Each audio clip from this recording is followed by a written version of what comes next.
Hello and welcome back to the channel, everyone. This is the Mind and Machine F1 podcast. With me is Ian Wright and Phillipe. Phillipe is a mindset performance coach, and Ian Wright is ex-F1 vehicle performance consultant. Welcome back, guys. I hope you're doing well, and I hope you enjoyed the Brazilian Grand Prix. I'm going to get straight into it. You can read about our two guests a little bit more in the video description. And yeah, just the first topic on the docket. I think something that's got a little bit of traction, which I didn't cover on my channel because I try to keep it driver coaching related, was that Zach Brown said he'd rather see Max Verstappen win as opposed to favor one of his two drivers. Phillipe, what are your thoughts on that one? To be honest, I understand where he's coming from.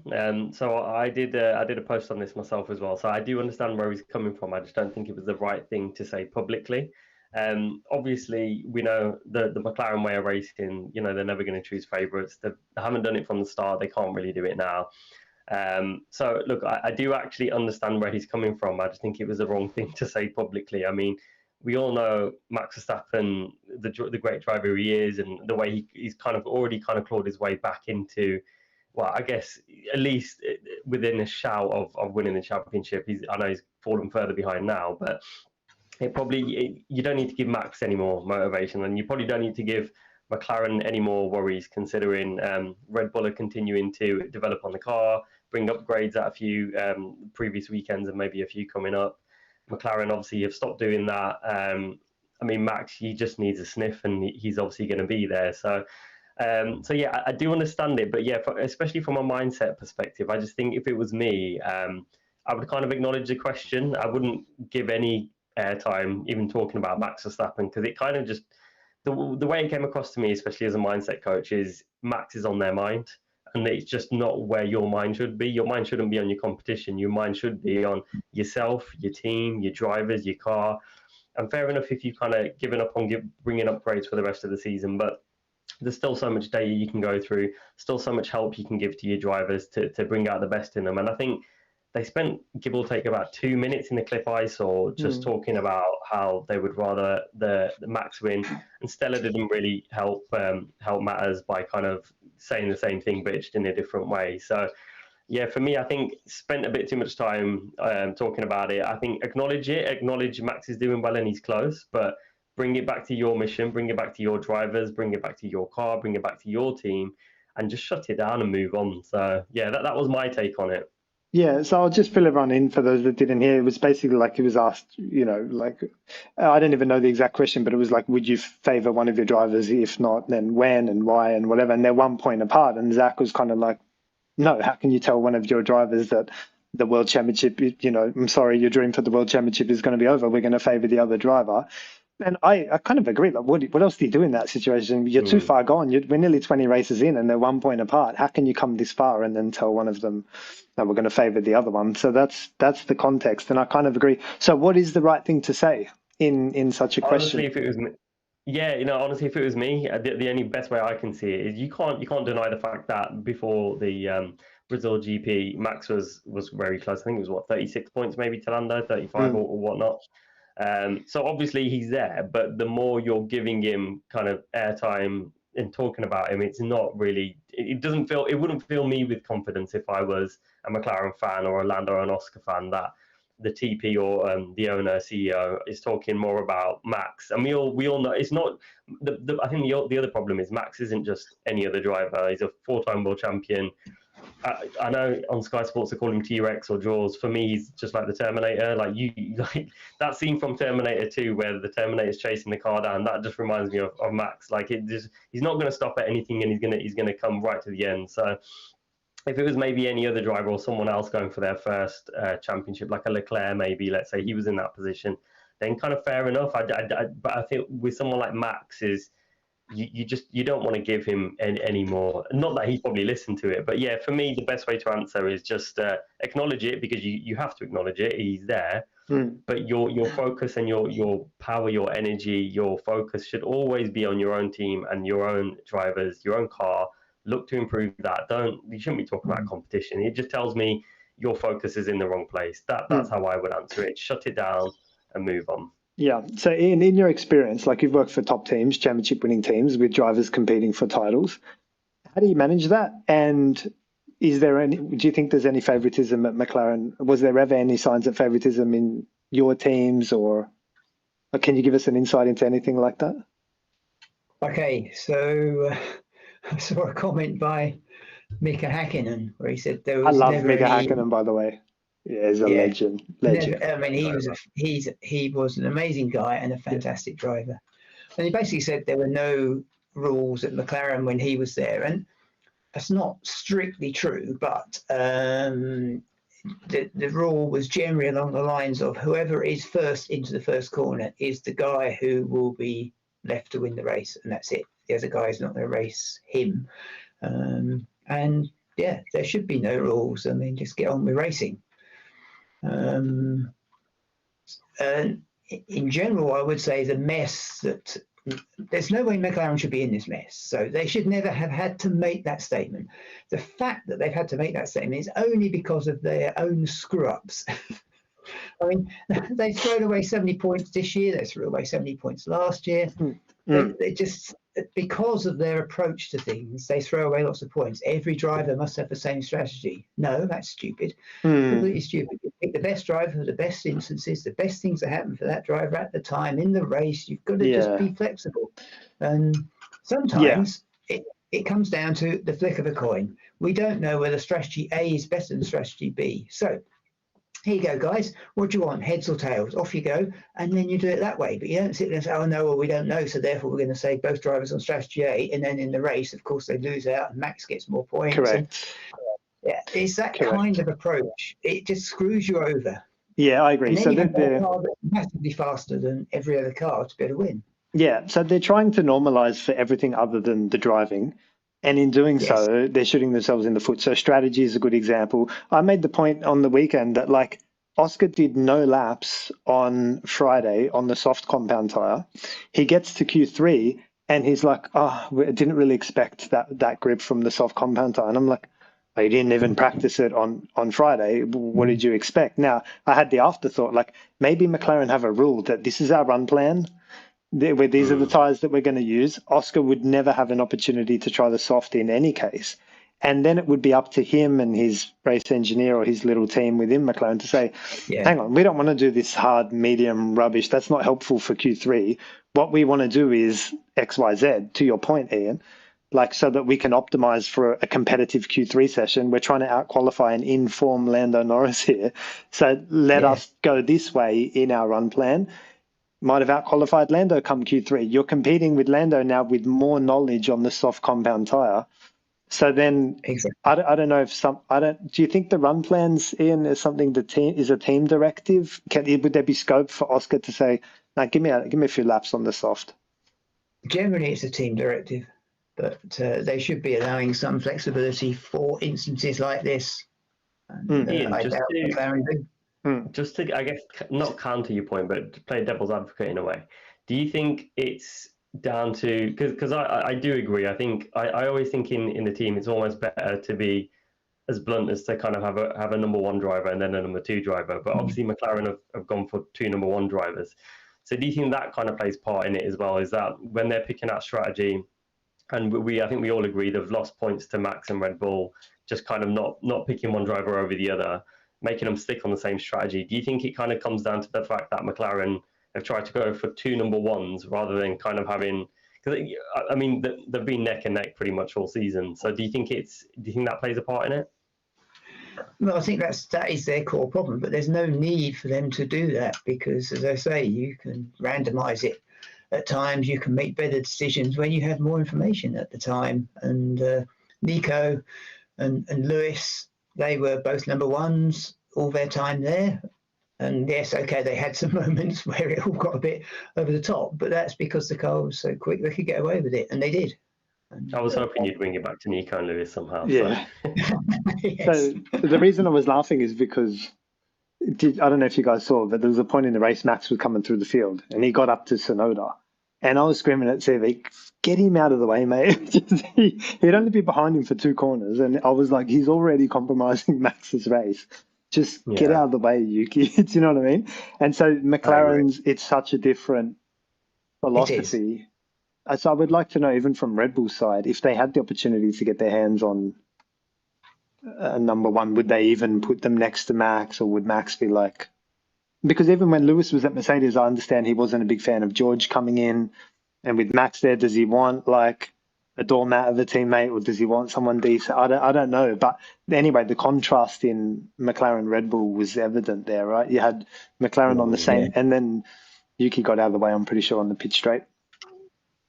Well, I mean, you look at, so last year, Russell did manage to beat Lewis. So no wonder he didn't want him there, but the team has to be bigger than any driver and say, no, we're after points here in general. So, but from Lewis's perspective, surely that's like, how did George beat me? Is there anything I can learn from him? Like, he's just come in and wiped the floor with me in my own team. Like, what's he doing? Like, and there might be, it can be advantageous as well. Like, he would have learned a lot off Nico Rosberg, probably. He should have been able to, yeah. But I mean, Lewis was always very insular, very focused on himself. So I could see that he just wouldn't have learned. And overall, he's the guy who's really struggling now. That's what I mean. Getting older. Everything's just a bit slower. His driving style is wrong for these regulations. We saw that at Mercedes. The same is occurring at Ferrari. He's up against Charles, who is absolutely a very fast qualifier. And then if you're heading qualifying, you've got a good position for the race. And he races better, and so he has more points. That's just the way it is. And I think Lewis is just reaching that point where, unless the 2026 regs really suit his driving style, he's just going to keep getting slower compared to his driving. I do agree as well. I think with Lewis and George, I agree with your point, Martin. I think George kind of came into that team knowing he's against Lewis. He's obviously wanted to drive for Mercedes for I know he's been in their kind of program and whatnot, but he clearly wanted to be in that top team. I think he said he spent a year too long at Williams as well. So I think for him, and clearly it's shown this season, George has, and I'll be quite straight here, I didn't think George had it in him to kind of do as well as he's doing, not only this season, but even against Lewis last season. So I think George had a bit more, I don't want to call it motivation, but a bit more kind of oomph behind him. Whereas I think, to your point, Ian, I totally agree as well. I think these regs just clearly haven't suited Lewis for whatever reason. So it's a question I get asked a lot, Ian, as well, is like, how do I think Lewis will go in the 26 cars? And I don't know if you agree with me, but I'm always like, the 26 cars are a step, but Lewis has to make his own step as well. So the cars being smaller and lighter slightly in terms of wheelbase and width, and they're a little bit more compact. Tires are a bit smaller, as I understand. That's a step in the right direction, but Lewis's it won't be enough. Like, even if the regs were just totally different, like, Lewis is going to have to go to wherever the regs are. You've got to be adaptable. So, like, that's how I answer that. I'm not sure if you agree. Yes, although the difficult area for me is that I haven't seen an aero map. So for those that don't know, an aero map is basically the map from the wind tunnel of how the car performs aerodynamically for different ride heights, yaw, steer, roll, and so on. So it gives you a means to calculate the forces at the contact patch, which is absolutely crucial. And that's what the drivers respond to. So with these cars, what happens is, as you brake into a turn, the weight transfer is onto the front, and the front of the car gets lower and lower. It gets more and more downforce. Ignore the speed coming off, because you can just say it's a lift coefficient. So it gets more and more downforce, and then it'll start to dig in. Lewis's braking is, he brakes harder than anybody else, therefore he pitches the car further forward than anybody else, therefore he has more on the nose, therefore it's more difficult to drive. So without knowing what's happening with these regs in that area, and that's very specific to each team, how they've chosen to implement it, I don't know. I really couldn't call that. And that is the big one. To me, that's bigger than anything else. It's bigger than the mindset, I would say, in this case, because it would have Lewis. It has had Lewis over so much the last 3 years, and will do so next year if it's similar. Yeah, so it's more nuanced than just they're smaller and lighter. And it's like much more nuanced. Those are almost trivial compared to the big one of the aero map. What the aero does. Okay. I mean, to be fair, he's been saying in recent interviews that he's had quite an insight with, obviously, Ferrari, and working with them quite closely, trying to develop that car. Because I think what he's been saying as well recently is this car he's had obviously nothing to do with, and it was always going to be hard for him. Doesn't matter how many championships he's won coming into the team. I think maybe we expected him to do better than he is because of his experience and his history. Obviously, for certain other reasons, it hasn't worked. But I mean, he is talking a lot about I think he wants to put his DNA in that car, right? He wants to try and develop it as much as he possibly can. I guess, Ian, a question for you. Again, I'm not expert on the regulations, but the regulations are a bit more, I guess, engine focused for the next couple of seasons. Is that something that'll benefit Lewis a bit more, do you think? Like, is it kind of a resemblance to the turbo hybrid era? I don't think the engine side of it will have that much of an effect for Lewis in this area in terms of Lewis's performance. The key thing is this aero map. That's where the big benefits will occur, and he will have been working. And he was never that keen on driving the simulator. So at Mercedes, he always had Anthony Davison doing the simulator work for him. And Ant is a great sim driver, absolutely great, because we developed the simulator at Mercedes from 2009 onwards with Anthony. So, I mean, he's got a massive amount of experience of doing it and knows what Lewis wants. So he's able to direct development at Mercedes. And to your point, Philip, he didn't have that at Ferrari because he turned up. So he had no chance to influence the car. Now, he'd have been in the simulator driving it because simulators have moved on in terms of capability, the feel and so on. They are very, very good now. So he'd have been able to make sure that the car, given the regs, is in a better direction for him. But as I say, the regs may still be far enough such that you still get a massive pitch moment that then causes the driver problems. Yeah, and you can't make it that much. It's driver style, Ben. So I think they got 9 days of testing for next year's cars. And Ian, I want to get your take as well. Like, is that too much? What are they going to be doing in that time? If it's on the same track, 9 days seems excessive to me. But yeah, I don't know. How do you guys see that? It's all about Bahrain, right?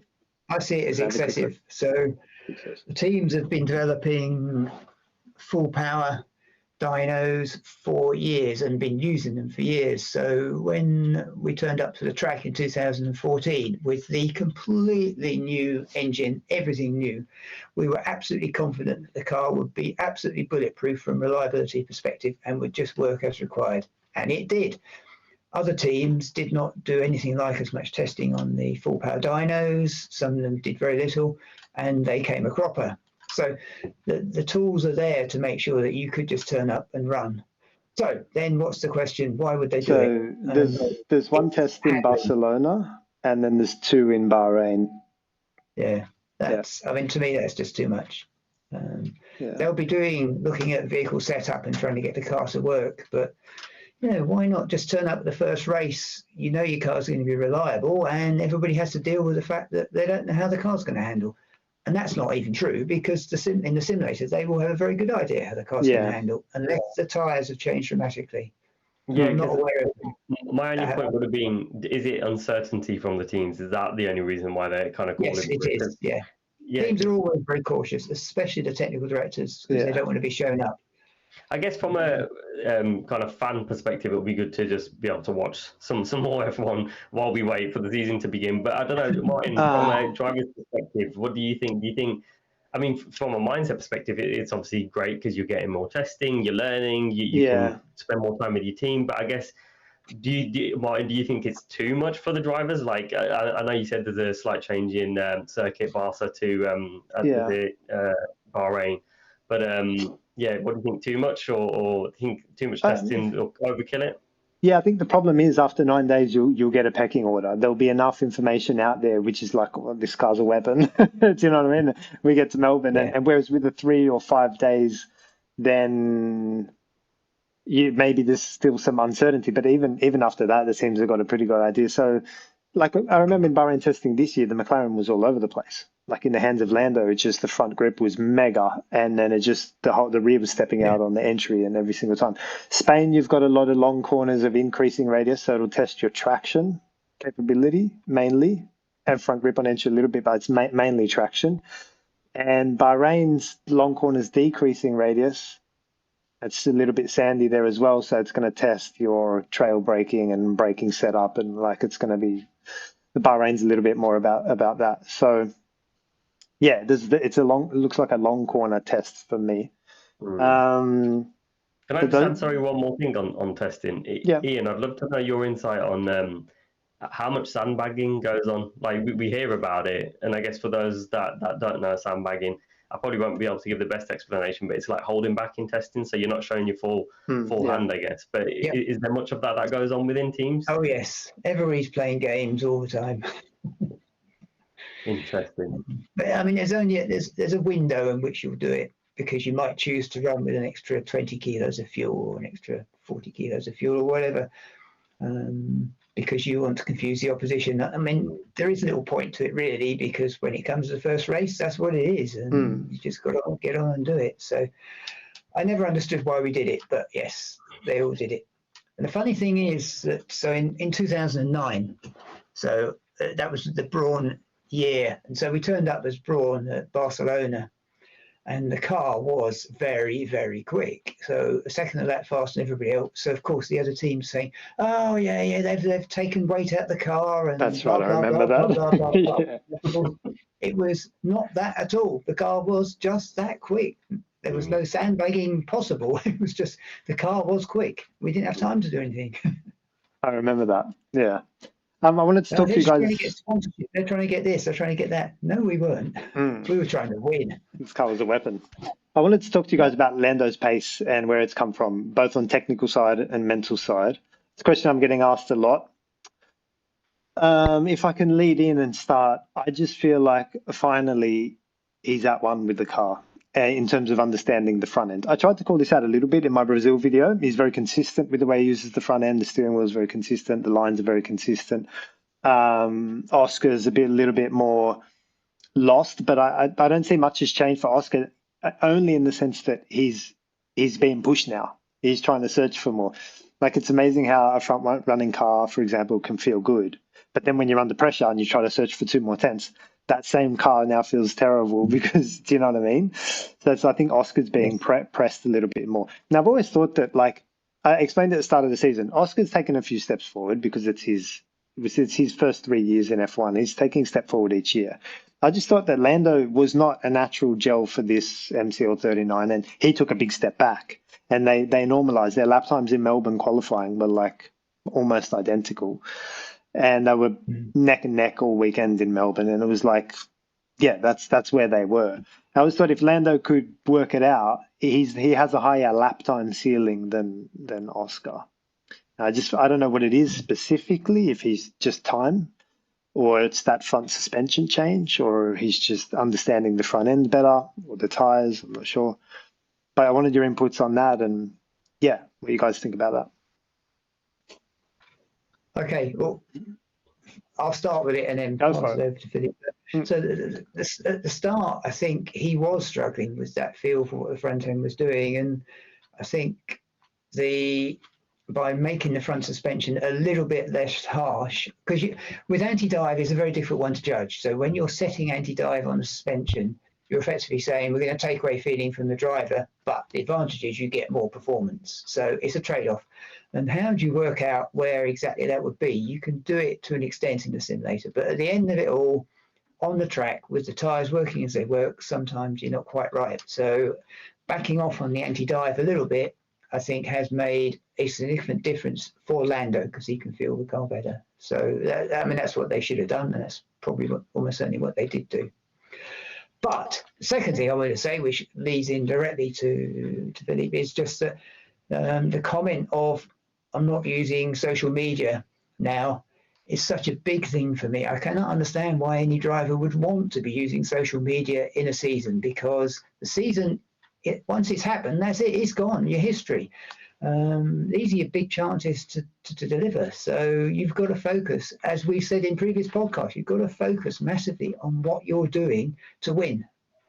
If you're not interested in winning, you want to play social media all the time, don't be an F1. You're in the wrong game. Yeah, no, I totally agree. I think So yeah, to your comment, Ian, about him coming off social media, I think it was like midway through the season, and he probably started doing it before that.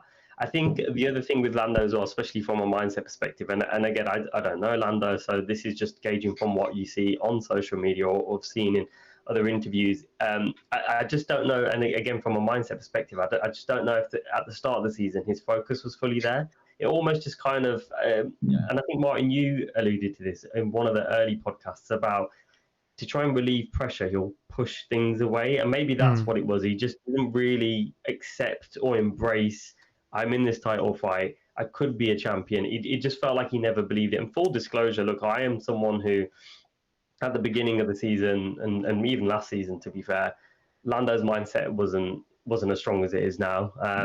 It definitely wasn't. He's definitely someone who's got experience in history of self-sabotage, over catastrophizing, and another thing, over driving, which I'll pass to you after I've finished as well, because from a mindset perspective as well, when you want to tap into flow, and you want to tap into flow or be in the zone, you need enough focus but enough challenge. But from a mindset point of view, you want to tap into your subconscious, and obviously Lando spoke about this recently as well, because your subconscious is in control of your involuntary movements, so any of your physical movements and anything like that. And we all know, we've all probably been there, maybe not in a Formula One car, but in other moments when you're in flow, you're not overthinking it. You're not even actually consciously thinking about much. It's what drivers always talk about. They're in the rhythm. And we heard Kimi talk about it in Brazil. You're in the rhythm. So when you come up to a turn, you just know exactly, you feel the car, you feel the track, you know where to hit it. And I think Lando's also someone that definitely used to overdrive it, and that's what would cause his mistakes in Q3, or even just drawing his race starts. We all know, I think it was more last year or at the start of this year, he would be P1 on pole, but he'd lose it by turn one pretty much, or definitely by lap one. So yeah, to be fair, I tried to do a bit of research to see who Lando's working with. I mean, I'll just take full credit here and say he's been listening to the podcast and listening to my social media posts about him. But no, I have no clue where he's getting it from. I hope it's from my posts and this podcast. But no, his mindset definitely has changed. He's definitely taken things more race to race, and I think that's something rather that not just us on the podcast, but anyone can take on. I think when we look at a big goal and we look at, right, here's where we are now, but here's where we want to be. There's so many problems that will come to your mind, so many roadblocks and everything else. But if you just take it, like Max has said before, but like Lando started to say recently, race by race, you can't think about it. I mean, now the championship, you could probably start to think about it's 3 races, but still, there's still a lot of racing. There's still a sprint race in there as well. So anything can happen. A DNF, an engine failure, you could get collected in an incident. Take it race by race and just get each session, get as much out of the session as you can. And he's definitely showing that recently. So there's definitely an improvement in his mindset. He's not getting drawn into media speculation, title talk, other drivers really. So yeah, I mean that's from my side, I've seen that. But from your side, Martin, do you see anything about overdriving? He's less overdriving now, a bit more kind of just feeling the rhythm, getting used to the car, and is maybe, I know we're going to talk about Oscar later, so maybe we can do that a little bit later. Is Oscar maybe overdriving it? Is he maybe consciously thinking too much about things? I think Oscar's being pressed further to his lap time limits than what Lando could put him under pressure in the first couple of races of the year. So when Oscar takes pole in, I don't know, China or whatever, or he out qualifies in the first couple of races, and he's like, oh, I'm all good. I just need to keep doing what I'm doing, keep my head down, do my tidy laps, and the pace seems to be enough. Where Lando now raising to that next bar, like, and this is why I always say, like, the 2 McLaren drivers aren't the 1, 2, 3, 4th. It can't be the first, second, third, or fourth best drivers on the grid, because you've got too many good names before them who can raise the bar in terms of lap time, like Verstappen, like Alonso, like Leclerc, like Russell, for example, who, probably have a little bit of pace on the two of them. I just think he's under slightly more pressure at this stage. Regarding Lando's flow state, it's a question that I got from the YouTube, from my YouTube post, I think, and it was about the delta and whether or not Lando taking off the delta. I got the question here: what are your thoughts on Lando removing the delta from his dash during qualifying? And yeah, maybe you guys can talk to that as well. From yeah, from my side, I wouldn't do it. Like I need the delta. It's one of the most important pieces of information for me. But I heard Alex Albon does this as well.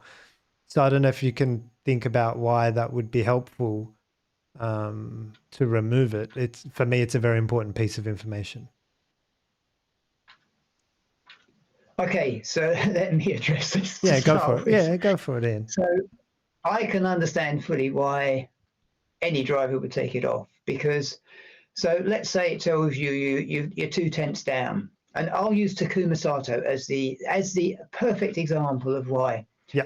So if he ever got a corner wrong, he would then assume he could recover it later in the lap, and then he would go off somewhere. Absolutely guaranteed. So there you are as a driver, you're 2/10 down. What are you going to do about it? The data is only of value if you can act on it and make use of it. If you're sitting there and then thinking, oh yeah, well, I could do this in turn 6 and it might go, no, don't do that. You've trained for all this stuff. You know exactly the best thing to do. You have made a mistake. Move on for that. That's gone. You've got to do the best job for the rest of your lap based on the feel of the car and so on. It's got nothing to do with any data. But I'll be wrong in this. All right. Can I? Yeah. Let me push back on you with respect. Of course, if I knew that I was 2/10 down on my delta, of course you're not going to try to make it up. But to then outbrake yourself a corner later and put it in the wall, that's a difference in extent. Now that's a place that's not good use of the delta. Do you know what I mean? So and the other way you can also use it is particularly after you've taken turn 1 and 2, it's going to give you a really good indication of how much grip's on the track and whether the tires are not in the window. So if I just round turn 1 normally and see it up 0.5 or up a tenth, you're like, hang on a minute, there's grip out here. Do you know what I mean? You start to, oh, there's more. I can actually, as you head down to turn 4, for example, in Brazil, after taking 1, 2, and 3 and seeing your delta up a little bit, I would be encouraged to be like, all right, there's grip out here. Whereas if I nailed 1, 2, 3 and I saw plus 0.001, like a very small plus, I'd be like, there's not much in it. You know what I mean? I'm using it in that way. The other thing is, like if I'm trying a different line, for example, during the race, and I want immediate feedback on, like if you're trying to avoid dirty air and you just try a tight line and you, for example, and you want immediate feedback on whether or not that line has worked, I don't want to phone Will or Jarv and get them to phone other people and try to work it out. I'm not interested. I just want to see live and exactly whether or not that line worked, or where I'm losing time and so on. So they're the reasons why. To be fair, I think it's driver specific as well. I think it's you're going to get some drivers. I don't think there's like a one size fits all approach. I think there's some drivers who will want the data, Martin being one of them, but also some others. And to be fair, you'll probably like this, Martin. I'm buttering you up here. I would say it's probably the more high IQ drivers maybe that want to. I think like when I think about it, I can imagine someone like Max who has high IQ. He's always his mental capacity while he's driving is probably like. Yeah, I was going to say that. We've seen in the past. Yeah, right? you've got to know what that number like, means. The not just that you're faster or slower. But what's the implication of what it means exactly for the next couple of corners? Yeah. Yeah, and I think if and then from a mindset point, I think it depends on the driver, right? If you're a driver that looks at it and if you're up, you're going to be like, right, this is motivating me. I'm on a good lap. Let's do it. Blah blah blah. Or is it someone that puts the pressure on because you're up, or is it the opposite side? If you're slightly down, is that going to push you to be like, right, okay, I need to kind of crack on? So I think it's driver dependent as well. I can see pros and cons to either. Yeah, I could just see a case where Lando's on a lap where he thinks it's a good lap. Like let's say he was down 2/10 after the first couple of corners, and he finishes the lap, call it 2 or 3 tenths down. Surely you'd be like, well, if I had known, I would have risked more in the final corner. Do you know what I mean? Like. Well, okay, but so I still have, in terms of grip, I still feel that it's the driver feel.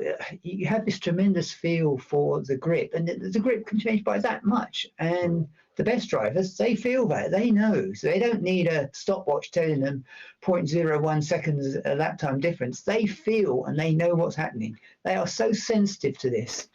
No, you're right. You're absolutely right, Ian. But the both can coexist. I can still have my delta, and I still feel like turn 4 was that felt good, and then I can go, oh, yeah. Do you know what I mean? I can still You can still do both. I think to the point of the question though as well about Lando, and this kind of speaks to about what he said. I can't remember. I think it was maybe it wasn't Austin. It was Mexico where he talked about the kind of unconscious, subconscious phase rather, not unconscious.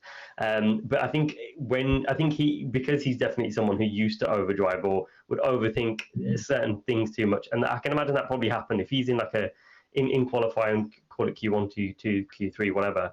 If he sees too much, he probably will then overthink it. So if he's down, he'll probably think, okay, right, I need to now push. And maybe we've seen it, I think it was Saudi at the start of the year, maybe he pushed a bit too hard, went into the barriers. Yeah. So I think to your point, Martin, as well, I think certain drivers, if they can push it and get it to the limit, like a Leclerc, let's just keep it at Leclerc. He's a good qualifying driver. He probably would push it, but know the limit of the car and not kind of go into the barriers. But I think someone like Lando, I can see why he got rid of it. And it's probably to the point of it would make him overthink while he's on the track. Whereas if he removes it, it purely puts it on what you both were saying, the feel of the car, the rhythm of your lap. So it rather than overdriving it, just take it as it is. I'm going to do a lap. And it's kind of to Ian's point, just crack on. I know what I've got to do. I've done the practice. Just kind of be free now and drive. Let it happen. No, I agree with the approach that every driver is different, and if he wants it off and it works for him, I'll take it off. But I just feel like it's better to have that information than not. That's all. I mean, I'd rather have it. Rather have it. Yeah. Put my opinion out there. Yeah. Like you can imagine when it's a like Q3 championship lap and you've got your banker lap in and you just need to I just want to know what's going on. Yeah. But I couldn't imagine like I said to you before, Ian, in the pre, if I could have one thing on my steering wheel, like literally tire temperatures, engine temperatures, this, that, like lap time, gap to the car in front, whatever, I'd sack all that off for Delta. Even on my karting steering wheel on the little Delta takes up most of the real estate on it. Yeah, it's like, because I'm so curious with the line and the setup and if I'd want to change something or try something, then I want to see. And you can go back at base and find that information out later, but it's just nice to see it live as well. Ian, talk to me about Max's Q1 lap. We've got 10, 15 minutes in this call before we take a break. Max's Q1 lap was, the car wasn't in the window. Okay. They turned the setup upside down. They broke parc ferme, put a new engine in. What was it? Tires with top ride heights? Like, give us an insight there. Right. So my view, and obviously, I mean, I'm not looking at any data other than the qualifying lap data. Yep. So every now and again, a driver will struggle. And now Max has been astoundingly brilliant at not struggling. But when you have very changing conditions and you've got a car that even though they've improved the setup and so on, and it's better than it was, it's still on the edge. And the conditions in qualifying did seem to be pretty challenging for the drivers. So when you've got that kind of condition, then from the tyres perspective, which is everything for the driver, if you push the tyres, the front of the car slightly too far or the rear slightly too far, you get the temperature gradient going the wrong way, then you end up destroying your lap. And it's not recoverable because you're not aware of it, perhaps because you haven't got the data in front of you. Yep. Or perhaps it's just difficult to know exactly what you're doing then. And so I could easily see that, he struggled on that one lap, and then it's what are we going to do about this? And all the options will have been discussed with the team management and the engineers and so on. And someone would have said, well, hang on, we had this setup that worked better. Well, yes, you probably did, but the real issue is that for the race, the weather conditions and everything have changed, and I would bet if they'd left the car as it was, it would have been very similar. They changed the setup. Driver in the head maybe thinks, this is good. They've done a good job here. I can feel this is going to be better, and he drives it and it's better. Change the engine. Well, change the engine is just really one of those. You wouldn't do it unless you had the opportunity to make all those other changes at the same time. So you would just do it then anyway as a matter of course. But you would not say, let's just change the engine. Because we're 16s, you just wouldn't do that. So, and then there's the complication of the rules in terms of, does it come out of the cost cap and so on. There are various things that have to be considered here. But when it came to the race, obviously Max was did an amazing job. Ian, could you actually shed some light on, does it come out of the cost cap? Because I've heard Andrea Stella try to ask the FIA, I think maybe yesterday, to kind of say, is it coming out the cost cap? But I guess until the FIA come, we can probably get an insight from you. Well, my understanding was that if it's a reliability issue, then you've got your limit to number of engines. But this case was not a reliability, this was a performance issue. And the whole aim of the regulations there was to make sure that people did not turn up with a new engine each race and have an extra 50 horsepower, for example. I mean, it's not possible, but take it to an extreme. So you have lots of extra power, so you change it each race and accept the penalty because you'd be so quick. So I expect it will be expensive for them. But we'll see how they actually interpret the regulations versus what the regulations were intended to do. Yeah, I guess Red Bull will try and spin it as much as possible to say it was a reliability issue. Yeah, yes, absolutely. That's exactly what they're going to do here. Yeah, I'm not sure. Yeah, I called it in my video. I'm not sure what they changed. Ride heights. Max is always chasing he's always chasing front grip. And apparently he was complaining on Friday about the ride quality as well. And when you went on board with the rear on entry, he couldn't attack the entries. At least that's how it looked to me. He just couldn't combine the steering and brake and attack his entries. He would brake in a straight line, a downshift, get rid of the speed, and then turn into the corner. And it was kind of passive waiting and driving. Whereas it looked like obviously on the race day, he could just attack everything a lot better. I'm not sure. Yeah. And obviously race day is quite different again because the track rubbers in very quickly and there's a lot more grip available. And they had the period with the safety car. He was able to swap out his tyres then. So he ended up on a much better set of tyres than he had at the start of the race. And that was a better set of tyres than other people were on. So comparatively, he was, as quick as the guys at the front, even though I don't think he had the fastest car there, despite what Lando might say about such things. And so when that happens as a driver, surely, the two of you feel good about it because suddenly things are going your way. Yeah, I was going to say, I do think when I saw everyone hards at first, I thought, okay, obviously they're trying to go long, but I think it was a bit of a blessing in disguise that they changed onto the medium because clearly that was the more optimum tyre. And I don't know the exact numbers, but you see, because he went medium, then soft at the end, didn't he? And I think the fact he was on medium, which is the best tyre for the race, for most of the race, I think obviously helped. I was one of those at the end when he was, I think, leading the race and they pitted him for softs. I was like, no, don't do it. But I think his pace clearly started to. I would have loved to have seen him and Lando to at least go at it, but I suppose. We got close to it in the end, but we got more of a Max Kimi show, didn't we? I agree. I would have loved for them to leave Max out there, and he was looking after his tyres so well, and let him ask the question, turn the stone over, let them fight and compete for it down into turn one, and it wouldn't have been as straightforward. Absolutely sitting duck because you reckon it would have been hammered? There's evidence of fried egg on his first set of mediums, and his second set of mediums would have had to have gone longer. So there's absolutely no doubt. And even his softs at the end, he had tied egg on the softs as well. So that car is just. So given what you saw, Ian, even if Lando, he would have been a sitting duck to Lando, would Antonelli have got him as well? That's good. I would have to look at the race trace to work that one out. I wasn't anticipating that as a question, so I haven't looked at that. I just feel like, but then the question would have been the same in the reverse. Like, if he put the soft on, could he have got George and Antonelli?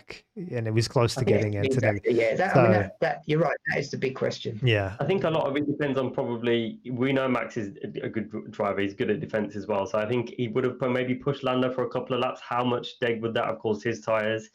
Would that have made Kimi on slightly fresher tyres catch him up quicker? I think it depends how much you would let Lando go by and how much you would fight him. I guess would probably answer the question. Lando would have had a big grip advantage, so he would have been right within the 1 second and less, so fully in the DRS zone for the first DRS zone, which would then brought him 4 tenths closer. So for the second DRS zone, which is the big one up the curve and the long straight and up the hill, he would have just gone straight past Max. So, yeah. Okay. Listen, we'll take a short break. We'll take a couple of your questions as well after the break. A few topics that I want to cover are obviously Oscar's turn one move. And Phillipe, I want to get your take on that. And we'll start to talk about Vegas as well and see what insights we can give you. Whack some questions in the chat and we will get to them after those topics. See you guys soon.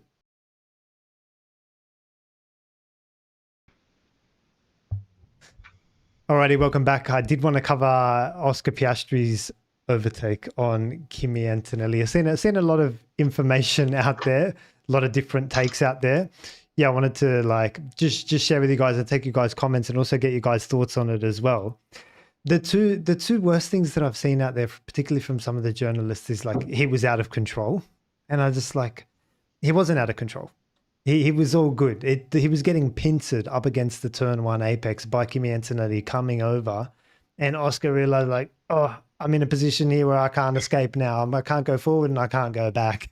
So you're kind of stuck at that point. And I think that in that later phase was when, you know, Oscar locked up and everyone, if you're new to F1 and you see the lockup and you see someone wipe someone else out, you're like, he lost control, you know, you're like, he hammered them and he lost control. It's not what happened. Oscar was definitely in control. I encourage you guys to check out Sebastian Vettel's pole laps in Melbourne in 2010 and 2011 and Lewis Hamilton's pole lap in Singapore 2014. You should see some front locking in those pole laps, and it's not necessarily an indication of control. In fact, you can still put together a pole lap with a front lockup. The second one was he was alongside. Oscar was alongside and he deserved the space. Alex Brundle, who I have a lot of respect for and I really like listening to, in this case, he did a tweet and he was like, well, Oscar was alongside. And I would say to Alex, it's a difference in extent and not kind. You can't just be alongside. You need to be sufficiently alongside and sufficiently alongside at certain moments before and during the corner and the apex and be in control of your car at the same time. So you can't just to be alongside, like it's more nuanced than that. So I think his tweet was, I disagree with the penalty from Piastri. He's alongside in the braking zone. And Antonelli has the real estate to get through side by side because Leclerc gave him space on the other side.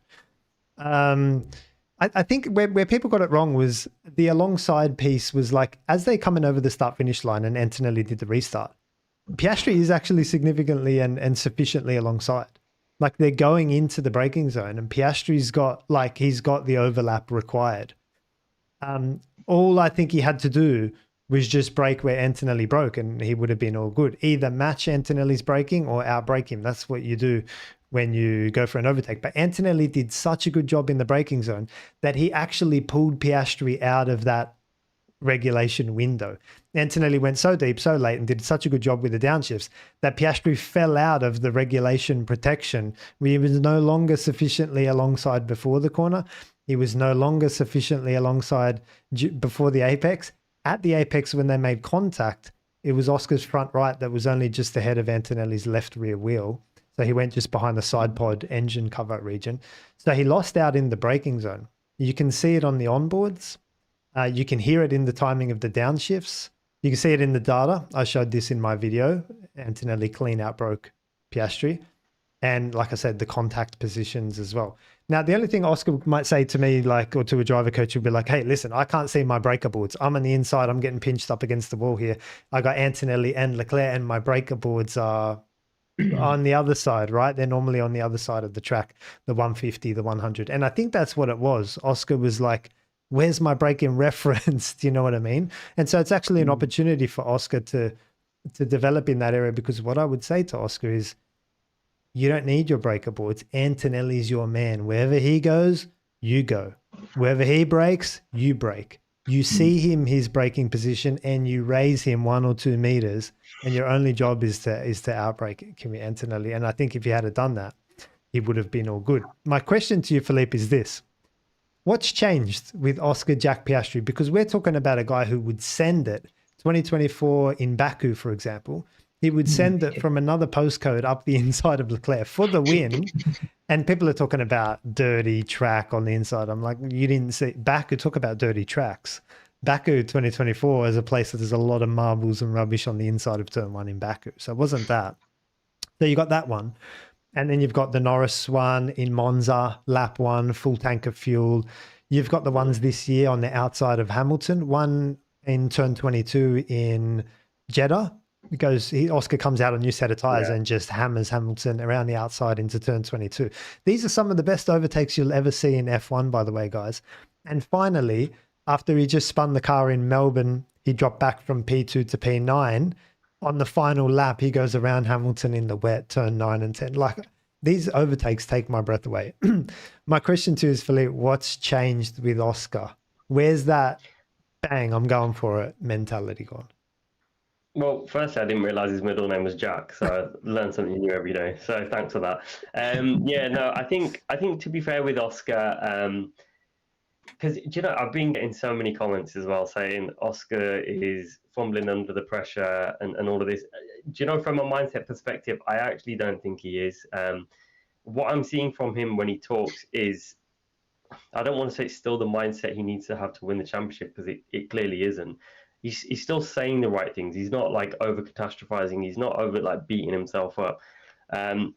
I think he's definitely lacking confidence. I don't want to say it's rusty, because he's not rusty. He's one of the best drivers on the grid, but it kind of comes across as rusty when he's trying to make these moves or lack of confidence. And I think a lot of it is again, kind of getting into a bit of nuance here, but I guess the Baku one could be, maybe he was quite confident with the whole slightly mini DRS that McLaren had, that kind of got clamped down after that race. I don't know if that had an effect, or he had a bit more confidence in that race. I mean, was it Monza, you said last year, I remember that turn on Lando, like that was one of the best. The one on Lewis in Saudi was brilliant. So I bring it down to confidence. I think from a mindset point of view, I think he's saying the right things in terms of like not beating himself up, because he hasn't just stopped learning how to drive. He's still definitely one of the best on the grid. Clearly something maybe isn't clicking with the car, or maybe a change or something, but I think it's just I'd like to see from my side, and if I was working with him, more urgency in whatever it is. So urgency of talking to the team. So I wouldn't be coming after races being like, yeah, everything's good, I just need to continue doing what I'm doing, and the championship will take care of itself, because clearly it isn't. Clearly Lando's found something, whether it's mentality or vehicle performance, and Oscar hasn't. So there definitely needs to be some sort of urgency, and I would have had it 5-6 races ago pretty much. The minute it was pretty much after Zandvoort where we started to kind of fall off. After Baku, fair enough, you could have called it a one-off at the time, but it's clearly continued. So I think it's a lack of confidence, but I think the more he kind of plays this role of everything's fine, I just need to drive as I'm doing, there's less and less laps to go. So I think something has to change. And I don't necessarily think it's the way he thinks of himself, but he needs to be more urgent in terms of talking to the team, looking at the data, looking at different setups on the car. I don't know. I mean, I'm not the expert on the car and data or anything like that, but that's why I just don't think from a technical perspective, I think he's still got what he has. I think with that turn 1 in Brazil, though, to be fair, I think there's kind of two parts to it. I agree with you in terms of what I like Alex Brundle, but I do think he wasn't sufficiently level to Kimi.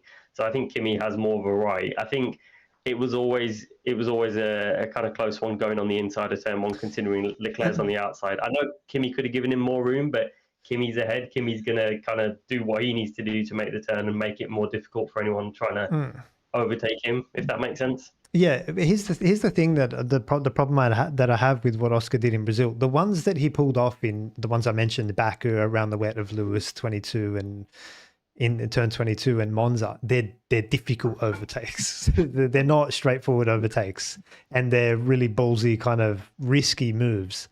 The one in Brazil a few days ago was very straightforward. It's pretty rare that you get an opportunity that opens up for you where you get overtake two guys that they pull off to the outside, and you get clean free track up the inside, and going into the braking zone, you're already sufficiently alongside such that you don't even need to outbrake your competitor if you just match them for brake. It's pretty rare that you get a golden opportunity like that. So it's almost like in tennis, you're getting some sort of overhead or a putt from 2 meters, like a meter away. That's the way I see it. It was a straightforward slam dunk overtake. and he blew it.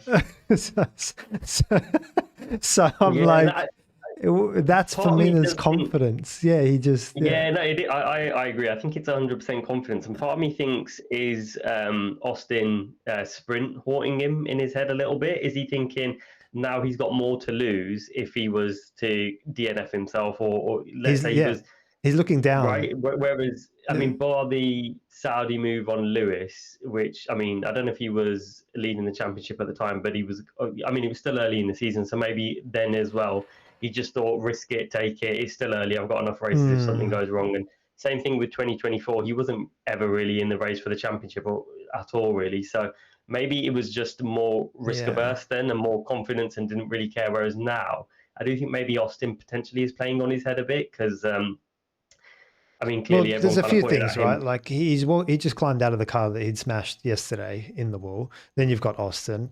Then you've got he jumped to start in Baku. Then he jumped to start and put it in the wall on the same lap. And I think there's a few things, and he probably feels a little bit pressure from the team as well. I think it's just all coming.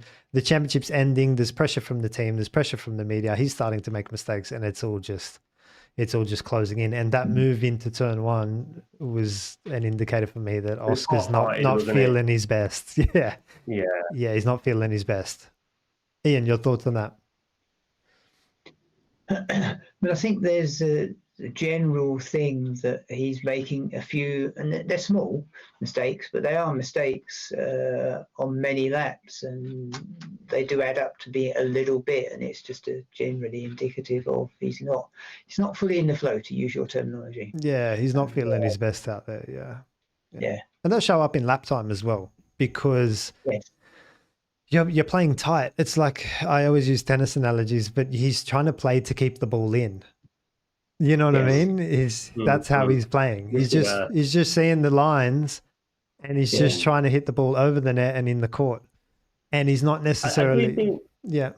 I do. Sorry. Yeah. No, I was going to say I do think some of the. I mean, I might get a bit of flack for this, but I do think some of the criticism on him was unjust. Like in Austin, I could. I mean, everyone could see what he was trying to do. You know, scoop around the inside. I suppose you can like caveat it with it's lap one, turn one. Everyone's going to be attacking that corner on the inside. It's probably not the time to do that move.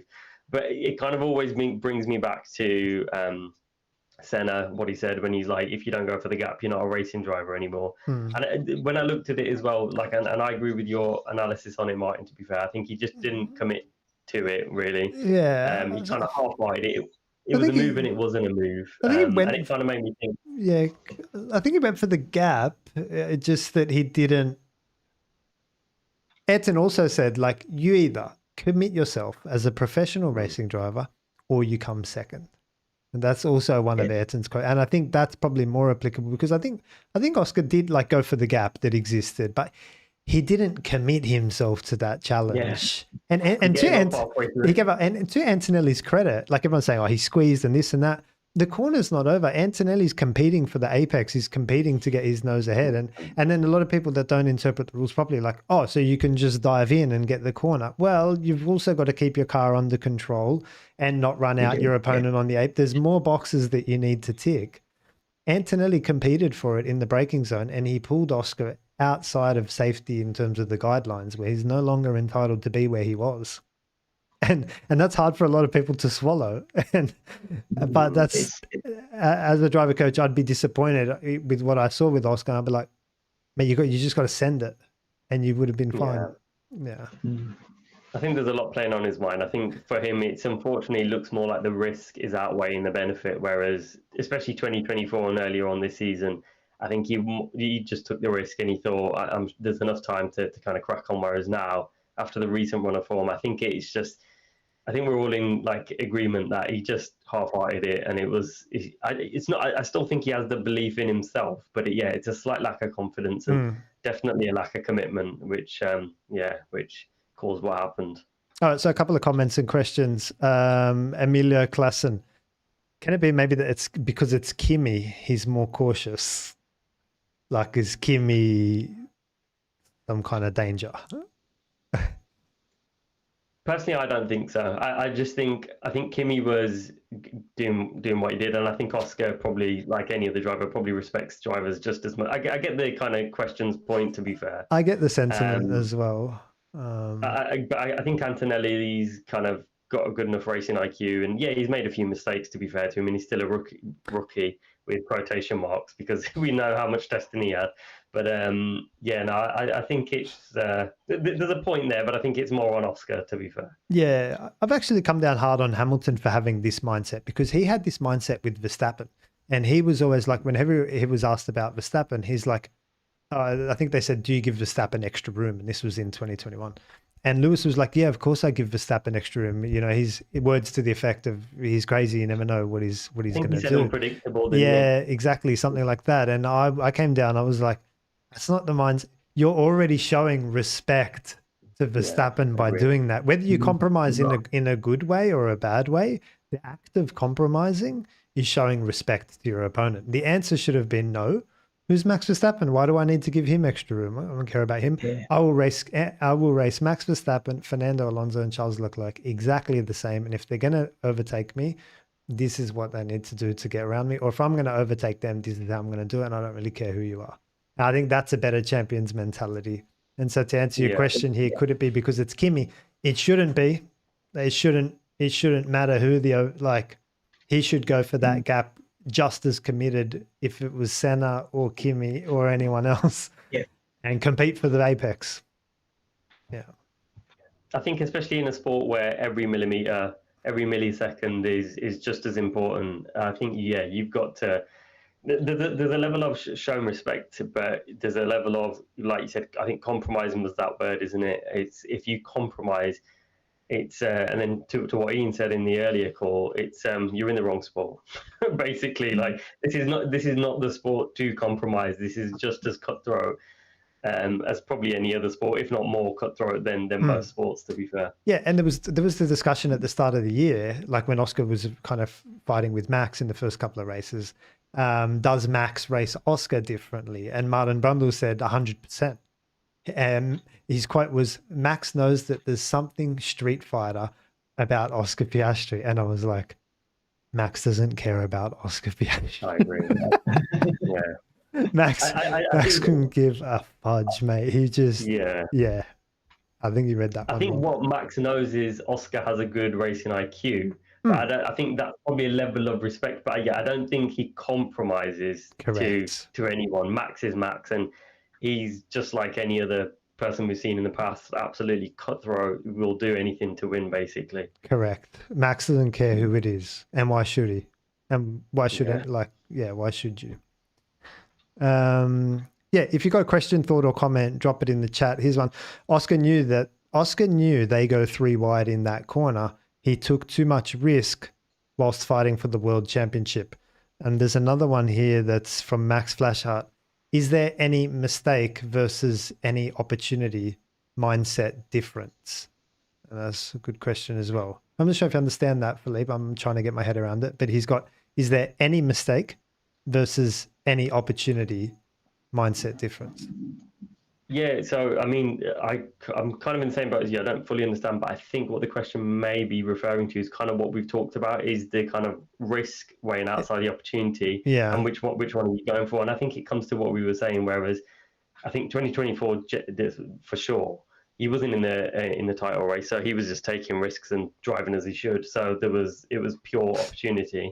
If he crashed out, it didn't really matter much to an extent. Whereas this year, I think it is playing on his head, especially rather than this year. This part of the season, it's definitely, and I think it is obviously Baku, Austin for sure, specifically that are coming out. The others have just kind of been not as good performances. I think that risk is definitely outweighing the opportunity in his head, causing the inconfidence. And the thing that I just don't understand is, in my eyes, it wasn't a risky move. Like, he was up the inside sufficiently. Antonelli botched the restart, and he found the place where, and I was critical of Leclerc. Leclerc should have been the one going up the inside. How did Leclerc get to the outside? It was Antonelli, Leclerc, Piastri. And I was critical of Leclerc, saying, man, that should have been your inside. You know what I mean? So Oscar was in a position where I don't think that was risky for him to just compete. You got to put your car there alongside, and you were and everyone in my comments was like, oh, Antonelli would have turned in, they would have crashed. And I'm like, he wouldn't have. Antonelli would have seen you there, and he would have been like, all right, you're there. And you've got to put your car in a place where you command respect into the corner. And it's like, I'm here, I'm present, I committed to the braking, I'm on the inside, and you're going to turn in after me because that's how it's going to be in this corner. And you do that, you say all those things with committed braking, like attacking the braking zone, basically. I do think, to probably just again play devil's advocate slightly, I agree. I do think Kimi botched the restart. I think from memory, Piastri was fairly alongside before turn one. And like you said, Martin, he definitely broke too early, and that's what caused it. I do think with 3 going in, although they're 3 great drivers, I do think at some point one of them was going to probably get hit, even if they were all under control, or probably maybe like, you know, a little touch, maybe wheel to wheel, maybe nothing worse than that. But I think a lot of it does just come down to, we've seen what we expect of Oscar is for him to send it, to smash it. You know, he's going to, but unfortunately we're just, and I think it does come down to, for me, it's, I don't think he's lost his driving ability. I do think it is kind of, I don't think the pressure's getting to him. I still think he handles pressure. I think it's just the risk of now the recent races, how many points he's dropped, and if he does that, and he probably thinks takes himself out of the race, that's a full 25 points he's lost to Lando. I think it's a shame to see, but the sprint would have taken a toll on his mentality. He got no points at the sprint. He's probably like, I need points. Whatever it is, I need points. And then the opportunity presented itself, and he wasn't mentally prepared to take it. Yeah, no, I agree. I think the sprint definitely played, even though, again, I think what he said after the sprint was the right mindset, which is there's more points to win tomorrow, which is true. And didn't really focus or get himself drawn into talking about it or media speculation about the point difference. But yeah, I agree. I think a lot of it for us, though, as fans of Oscar and F1 is and good driving, is we expected him to send it up and not lock up and cause what happened. But it's the pressure. This is what I mentioned a long time ago in a podcast we did. The pressure at the beginning of the season and the pressure at the end when it becomes the business end. And I think we can all probably sit here and be like, exactly, it's turned completely on its head. We Lando's almost taken Oscar's mentality of cool, calm, and collected. Whereas Oscar's now taken a bit more of Lando's mentality, where it's a bit like more mistakes. He might have to lose one to win one. Like, you remember Lando in 24, he started botching. Like Brazil, he made like 6 mistakes. You know, the lights went flashing yellow, Lando went through them. The Baku yellow flags, Qatar yellow flags, he kept his foot flat. The safety car restart. Like Lando lost one in 24, and maybe I think we're being harsh on Oscar, like to expect that he can just he's still young man in many ways, and he's still going for his first Formula One World Championship. Like it's not straightforward. It's natural to feel tight, and this is why a few live streams ago, I just gave a directive to Oscar, and it was like, just play free. You've got nothing to lose. I'm reminded of 2017 Federer Nadal Australian Open. Federer was down, and he pretty much said to himself, whoever wins this game, it's going to be just who played the freest, not who was conservative and played it safe and then, do you know what I mean? And tried to keep the ball inside the court. It's just he who's going to just go for it and take it and get it. And I just said, like, my advice was just like, play free. Just play free. Play like as if you're young, you're 18, it's your first championship, and just play like you literally got nothing to lose. Like, don't play tight now, because that what got you into the title fighting position was by playing free. Yeah, and I think that we're being harsh on him because we know what he's capable of. Yeah. And we're also being harsh on him because I think, Ian, you mentioned it as well before, that this is F1, and you don't know what's going to happen next season. Yes, the McLaren's definitely the best car, and it has been all season round. We don't know if he's going to get a chance next season. Yeah, chances are, he may, but this was definitely his best chance, and still is his best chance as it is to win. Exactly. I think people forget this isn't for us to just be like, and maybe it's because of the Maxes, the Lewis, the Sebs, etc., the Michaels. when they make it look so easy, and we know it's not easy, but we're like, oh, kind of take it for granted. But to etch your name in history, I mean, look at Jenson Button. Okay, yes, he's a good driver, whatnot, but he's not on the levels of the other guys. But you can always turn around and say, I was a Formula One world champion, regardless of.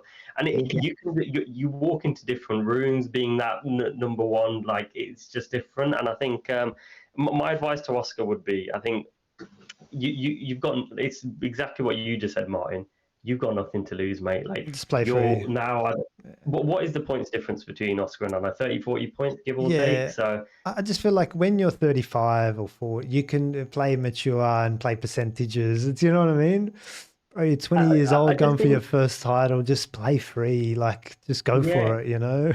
But I also think if Oscar was to lose P2 to P3 now to Max in the standings, no one's really going to remember, oh, well, Max got P2. No one remembers P2 or P3, let's be honest. I mean, you do to an extent, but we all remember the champions. And my point is to Oscar now, you're already in a massive, well, I say massive, but a big points deficit to compare to what it was to Lando. And it makes it worse that it's your teammate. But my point is just go for broke. If it go for the risk, if it causes a crash in your DNF, it's not going to matter at this point, really, is it? Because if you're going to lose, you're already losing it now. So if you don't send it and if you don't fully commit and you just go for seconds, yeah, fair enough. Look, if Lando qualifies like 10th, or he goes out in Q2, or he just has, he messes up somewhere, then it's different. Then you can be flexible to kind of Ian's point as well earlier. Like, you don't need to just stick to one strategy the whole race. If something happens, adapt to it and maybe be a bit more conservative then. And yeah, maybe a P2 might be better off than sending it for a P1.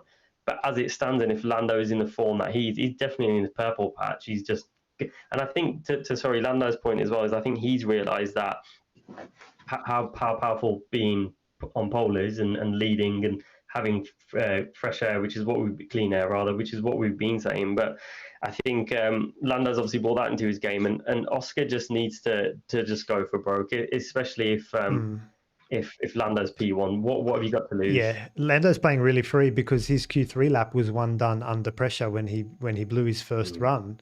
He only did one lap in Q3, one decent lap at the end, and it was pole. So Lando's very free. He's very relaxed at the moment. I want to change topics and get your thoughts on this one, Ian. You might not have seen it. Have you seen what John Elkann? I think he's the CEO. He's top of Ferrari. This is all new to me. Have you heard of John Elkann? I have indeed, yes. Okay. Magic Lewis. Yeah. So this is the quote that I got this from just this morning, actually, from online. Some interesting comments. Brazil was a great disappointment. If we look at the F1 Championship, we can say that our mechanics are winning the title with their performance and everything they've done in the pit stops. If we look at our engineers, there's no doubt the car has improved, but the rest is not at the required level. And if we look at our drivers, we have drivers who need to focus on driving and talk less because we still have important races ahead of us and finishing second is not impossible. Your reaction, please, Ian. Well, clearly, if the engineers were doing a very good job, then they would be at the front of the championship. They're not. If their strategists were doing the best job, they would be in a better position than they are. So engineering-wise, not so good. Does having the fastest pit stops win you the championships? No, of course not. That's just wrong. You do want to have the best pit stops, but you don't need the best pit stops to win championships. So you need the fastest car with a driver who's well motivated, and so on, and then you will win championships. So at the moment, yeah, they are in a mess. But I think he's focused a bit on the wrong areas if he wants to win. Well, I think the part that resonated with the online community the most and got the most engagement was the drivers' part. We need drivers to focus on driving and talk less. Well, outside of the car, let the drivers, other than social media, do what they want. But in the car, they just need to be totally focused on the car. And it's easier to do that when you've got a fast car. If you've got a car that's off the pace, it's just so much more difficult. Yeah, Lewis is not interested. Like, I don't want to say he's not interested, but he's not going to show up the same way he would if he's got a weapon of a car. And he goes on to say, we still have important races ahead of us and finishing second is not impossible. My reaction to that, John Elkann, would be, why do you want to finish second so much?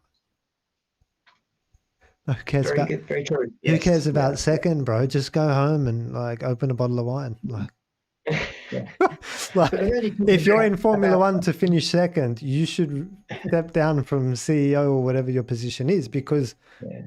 there's nothing to talk about for P2 or P3 unless it's stakeholders and he's trying to get some, I don't know. I guess it's the whole point of, you know, prize money and more time in the or less time in the tunnel, whatever it is. But I think I'll probably get a bit of flack for this. But I do think one thing I never understand is why him or Zach Brown in this instance have said it publicly.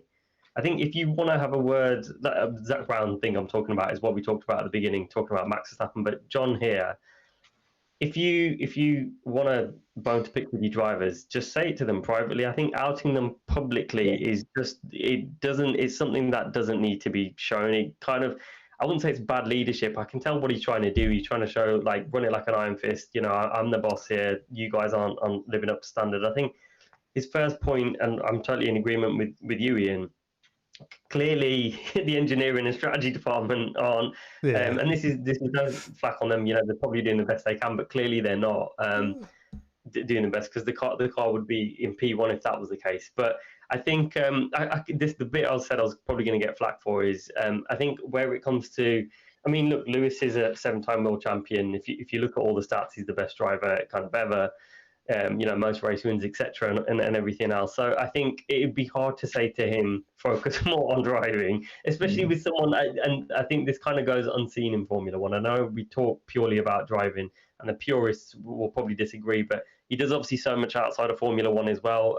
Well, this is the comment that's just come up, and it says, Elkin, his job is selling cars, and he's not good at doing that. The company is in trouble. That should be his focus. Yeah, exactly that. And I think what John is probably trying to say here, and I think what probably purists as well probably can't get used to is, and I think Ian, you'll probably fall into this a bit as well. I understand it from your point as well. Is the world has obviously changed, and social media is massive, and these guys understand the power of a personal brand and the money they get from having a personal brand outside of F1. But being a purist, obviously, get rid of social media, forget that, focus purely on driving and how you can improve. But I think for both Leclerc and Lewis now, they're in a position that they're not even, maybe bar Vegas potentially, they're probably not going to go for a win now. It's coming to the end of the season. What are they fighting for? And to your point, Martin, P2, really? Yeah, just before you chime in, Ian, I agree with you, Philip. If there is wind tunnel time in that and whatever, of course, that's important. But that's not like the fact that he's mentioning it. It looks desperate to me. Who cares about P2? Like again, and I reiterate, like if there's wind tunnel and money, I don't really care about. But if there's wind tunnel time and that can lead to a better 2026 and beyond, like sure. But the fact that he's so focused on that is like, that's not a Formula One mentality. A Formula One mentality is like, I don't care if we finish second or third. Like, how can we win? Yeah, second is last, basically. Okay, so I have a different view of it. Yeah, good. Educate us, Ian. So, is the wind tunnel time? You wouldn't say this publicly, but the right choice here actually is, from a long-term perspective, is to say that we will rather finish fourth than second. And we are very happy to do so because we get more wind tunnel time right at the forefront of developing the car for 2026, 2027, 2028. Let me stop you there. Let me stop you there. If it was so important, how did Mercedes win 2014, 2015, 2016, 2017, 2018, 2019, 2020, 2021? And Red Bull win 2020, 23, 24, and maybe 25, and McLaren 25, 26. The reason that Mercedes won for so long, there are multiple reasons, but the big reason is that they had the best power plant on the back. Quite simple. They didn't need the excess wind tunnel time to do so, but they had put the excess wind tunnel time in before 2014 with the best tools and processes to develop the best performance. So that is precisely why. So thank you for making my point. That's exactly why you would do this. So you're saying that we're at the front of a regulation set, and where they finish in this championship is only crucial for this year, which will set you up for the next handful of years. Exactly. Bang, it's such a big thing. Okay. I mean, that's why I would approach it that way. I mean, I'd never say so as a team, but that's precisely what you do. And so but it there's a just general reads comment. like finishing second. Like I get it, and it's very important before a race. It just reads to the So driver like I don't care about generally, if you talk to engineering departments, they'll say, well, if we had developed next year's car for this year, we'd be winning. That's because they didn't have the area under the curve of the development. This is precisely what we're talking about now. That's why you do want to have more wind tunnel time now, because that pays you for the next 10 years. It's not like it's just a 1 year bonus. This is the big bonus of years to come. But it's not impossible. Like better. let's say Mercedes, for example, they're odds on to produce a mad car next year, and they're going to finish. Let's say they didn't finish second. Let's say they finished third. Is it that significant? Like, or like? Oh yes, it is. Yeah. Okay. Now, the reason why Mercedes are actually in a bit of a different position here is because it will be down to the engine. The engine is going to be the big differentiator. Hang on. Just one thing. Probably won't be aero. Are we reading this the wrong way? Don't the top teams get less wind tunnel time? Less. Yeah. Yes, they do. That's what I'm saying. But he's focused on finishing second. Or finishing fourth and second. So they get more wind tunnel time. You'd rather finish fourth, right? Yeah, that's what Ian's saying, strategy is got it. No, that's what, so we both agree. Second is not what you want. Yeah. Absolutely. Got absolutely. it. Okay. Yeah. The general point I'm making about next year is that the power plant is the most likely to be the big differentiator, not the aero. Yeah. I believe you've proven wrong here, but no, we agree. Plant, like this fighting for second, you want to be, you don't want to be doing it. Yeah. I just want to add one more point, sorry, just about the drivers, I think, and I probably will get flack for this, but I think where John says we need drivers who are focused on driving and talking less. I think for him, he has two drivers which outside of F1, bar probably Lando Norris, I'd probably say the two most, and Carlos Sainz actually, two most famous. I mean, Lewis is obviously clearly the most famous, and then you have Charles Leclerc and everything, and Drive to Survive and all of that. So I think from John's point, and again, I think it was the wrong place to say it, wrong time to say it. He probably wants a driver like a purist, like an Oscar Piastri or a Max, which just don't really talk much else outside of F1. They don't have much exposure, I guess, to stories outside of F1, and they probably think drivers like that are more focused on driving, whereas, but again, he picked the driver. I was going to say, you've hired Lewis Hamilton. Right. What do you expect the guys? Yeah, right. Which route do you go down? Yeah, you've hired Lewis Hamilton. What do you expect? If you want a racing driver, like just a pure racing driver, you'd get Max and Oscar. So to your point, so if you have a group of drivers, would you think that the driver would be the happiest if he has the biggest bank account or he has the most world championships? Well, I was going to say, because they're not completely related here. Like, 100%. I think in Ricciardo's example, didn't he go to Renault because there was a chance of a better car, but there was also a decent pay package as well. Personally, I wouldn't care. I'd take the lower lap time, mate. Not higher bank balance. Not higher bank balance. Lower lap time. I think for the purists, I mean, for me, I would say championships because you're a purist. But I can understand for other drivers it might be different, and that's fair. And I think where it comes to, like, again, not to probably say this on Charles Leclerc or something, but sometimes when I hear drivers say, I want to become a world champion, and I'll look, full disclosure, when Lando used to be like, I want to win, I want to be a champion, and I was like, start of the season, I was like, you're not really doing enough to show me that. It kind of just feels like you're just saying things and not actually doing things. Clearly now he's changed, and clearly he's focused on what he's saying, and he's off social media, whatever. Now he's starting to do it. Now I believe him. But even when I've heard like Charles say it, and I think Charles is a brilliant racer, and I think it was like 22, 23, we saw some really good racing between him and Max. It was fairly fair, and I think given the chance, given the car, and I've had a couple of questions. I think it was even on this podcast, but separately, privately as well, of Charles Leclerc's mindset as well. I think it's almost one of those, and it goes to your point, Ian, of more money or kind of more clout and more kind of opportunities outside of F1. And we have to remember their careers are only going to last. I mean, bar Lewis and Lando, sorry, Lewis and Fernando, not Lando. Your career as an elite athlete at this level it's not forever as well. So I can understand the point of wanting opportunities post your racing career, but yeah, I think it comes down to it comes down to the purist of are they a driver, or do they want to set their life up outside of F1 too? Well, this is the thing for Leclerc at the moment is does he stay at Ferrari? How many chances does he give Ferrari to build him a decent car? What would you do, Ian, if you were to predict if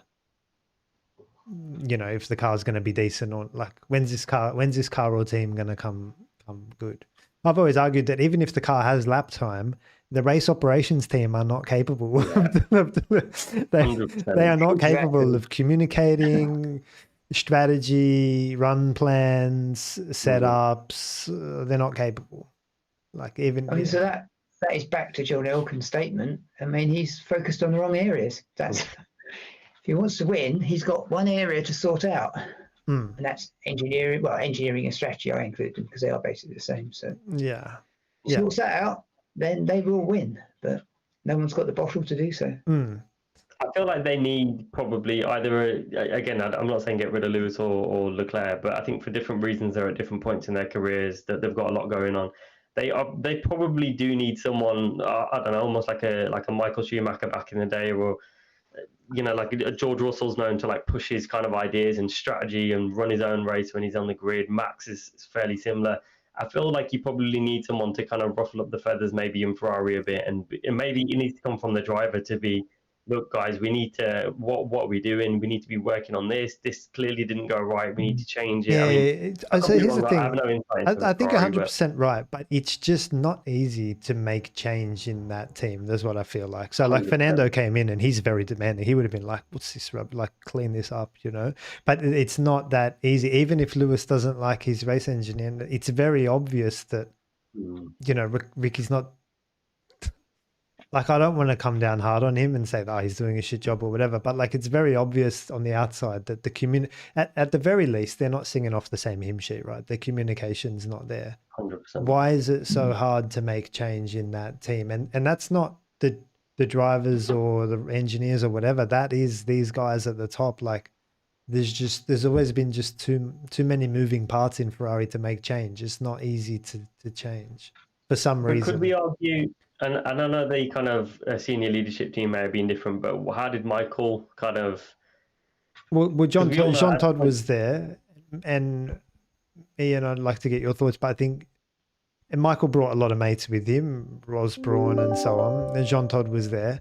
But I think Todd, like, it starts from the top, doesn't it? Like, Ian, I'd like to. I do agree. Yeah.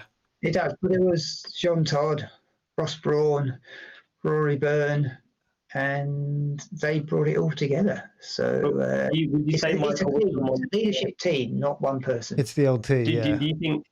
Because I think, and it goes to what Martin's saying as well. Do you think Michael was able to almost? I don't want to say change the culture, but change the culture to maybe be a bit more cutthroat, I guess. Because I think when I look at it, like with Ferrari, I think it is. I don't want to say it's a cultural thing, but it just doesn't seem none of them are as willing to. I mean, like what I saw from Red Bull, like they tend to take a lot more risks, even when while you were at Mercedes, Ian, with the his name's completely gone out of my head. Williams team principal, head of strategy at Mercedes when you were there. James Vowles. Guys like that weren't afraid. Yeah, James Vowles, that's it. Weren't afraid to take risks. Like when the pressure's on, and it kind of reminds me of even the Brazil GP when Max was on medium. I was like, no, but it's the kind of Max Verstappen Red Bull kind of mindset to attack rather than defend. They're racers. If that makes sense. They're racers, yeah. Yeah, right. And it kind of makes me think: does that injection of, I don't know, like, was Michael able to inject that? I don't want to call it confidence, but just belief to say, look, guys, we need to be more risk takers rather than risk averse. I mean, okay, I tend to take drivers out of this equation because the big thing at Ferrari was this group of technical leaders who got together and delivered the fastest car, and there's always been this view, and from the outside, that, oh yes, it was all down to Michael. Well, no, it wasn't, because other guys in that car would come second. You look at Ruben Barrichello, he was forced to come second because Michael would not accept somebody being quicker than him in the car, so he was not allowed to be. They made very fast cars and they won. That's the way it is. So I'm always going to come down on the technical side. Yeah. Because the drivers just don't know enough. Michael was very focused on looking at the data and he worked very hard, but he could never make a fast car. His job was to drive the thing fast. So I think in the end, Michael carried a level of influence where he could then drive team decisions and team changes potentially, Yes. which is I guess maybe what you're asking, Phillipe. But that's much, but that's only allowable not due to how influential Michael was, but how the people at the top. Like I feel like if Michael was in the team at the moment, I don't think he would. Like Lewis's can be quite influential as well. Can he? Maybe you can confirm that with me. But I'd imagine that Lewis would be trying to, isn't he writing documents and he's trying to take the team in a different direction. And when the Canada setup came out, he was like, this is rubbish and this is not how we do it. And he changed the philosophy. I think Lewis can be quite influential as well, but it's you need more than that. The guys at the top have got to be receptive to that influence and that comments and say, I'm hearing you. I will make the change. Yeah, but you need to have a team of engineers who can deliver what's required. I mean, a driver can say, oh, yeah, I want to have 20% more downforce. Well, good, bully for you, but that's not going to make you win. Yeah. Because we can never do that. So you need to allow us to focus on what we're best at. What the drivers need to do is to feedback on, I feel this in the car, and if you were able to improve these areas, I would be able to go faster. And that's obviously, that is how it works. That's how you do it. But you're not going to have a driver saying, oh, yeah, I want this, that, and the other, when it's physically impossible. They have to understand what the limitations are, and that's why you have driver in the loop simulators. That's why you have performance engineers, and all these people then work together. So there's it's not influence, it's just about being able to do your job properly. So there's two teams, right? There's the team back at base building the car responsible for the lap time. And then there's the ops, the operations, getting the best from that car, not, generally speaking, not effing it up, basically. That's it. That's all what it comes down to. Yeah. Their job is to not screw it up. So then the influence piece from let's say Michael, it wouldn't be so much back at base then, would it? Because it's more like, I don't know. Where would he have more influence? Would it be the operational? So even at the racetrack, the number of variables you have open to you are enormous, and there's no one can carry it in their head. That's why we've developed simulation technology for 35, 40 years in F1 now. And you have to use that. You just can't sit there and let somebody say, oh, X, Y, Z, my opinion is X, Y, Z is better. You have to do it based, you've got to be data driven. I think it's also because it's Ferrari as well. They're the most historic, prestigious team in F1. We all have an opinion on Ferrari. We all, as much as I think it was Vettel that said it doesn't matter which team you support, you're basically a Ferrari fan still. And I think, as part of it, we always want to see Ferrari win a chat. It's been so long. I mean, Kimi was the last champion as well. So it's like you want to see the red and win, don't you? So I think you do. I think that's also part of it. It is, yes. All right, we'll take a short break. We'll just talk about Vegas on the other side. And then if there are any questions, we'll take a few questions. So see you guys in a few minutes. All righty, welcome back. A couple of your questions and comments. Max Flashart says, the stream is excellent. Thank you so much. And he also says, you need seat time. Max was saying that in the Sims, first driving time, not the other way around, especially if you're limited by funds. Max was trained by Jos to understand the mechanical side of the car. How can you give feedback without mechanical knowledge? That's true as well. And then another question from OK, what to expect from Vegas coming up next. Okay, let's talk a little bit about Vegas. So Lando was saying that not going to necessarily be McLaren's best track. Haven't gone well in the past. Cold, night, street circuit rule in place. Ian, I'll get your thoughts on Vegas, particularly from the McLaren lens and why Lando thinks that it might not go well, and maybe from the Mercedes lens as well, why they might go well and, your whole philosophy on mechanical grip, please? Oh, I don't think we'll go there today. But yes, Mercedes, I think, should be they should be looking to win at Vegas. It's at night, it's cold, it's just so much better suited to the Mercedes car. I mean, we talked a little bit before in the pre-discussion, and really for me, Las Vegas is one of the new tracks. I mean, I don't think it's memorable to me in any way other than having a painted harbour. I don't know much about it because it's since I left F1, so I need to have a little bit more of a look at the laps in detail. But it's a very long straight. It's a bit of a Baku, like it's low grip. Yes, it is very much so. It is a bit of a Baku. Don't outbrake yourself. Build up to your braking zones. Be progressive with your inputs. It's slow speed, clumsy. The cars aren't generating much downforce at those speeds. Yeah, I mean, actually, if you'll allow me to try to share screen and have a look at the track map together.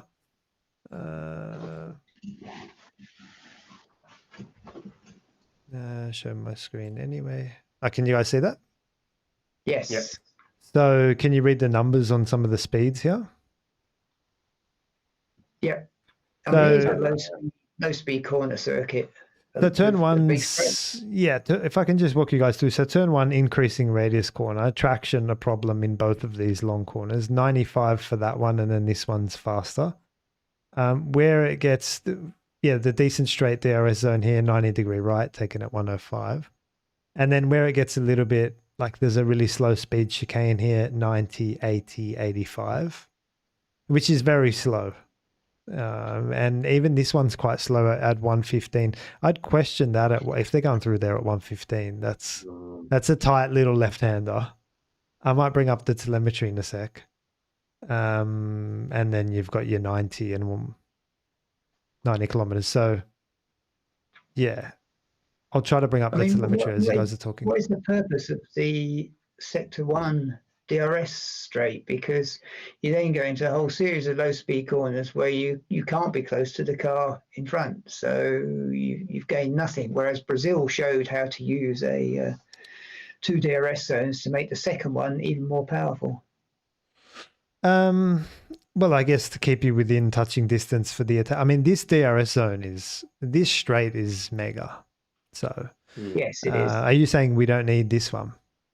I don't see there's any real advantage in it, because let's say you gain 2/10 down that straight, you'll then have to back off and be well behind the car in front, because you can't be there because of the wake. So this straight is so long that you could effectively just manage the length of that DRS to be your. Yes, that's your big factor. Yeah.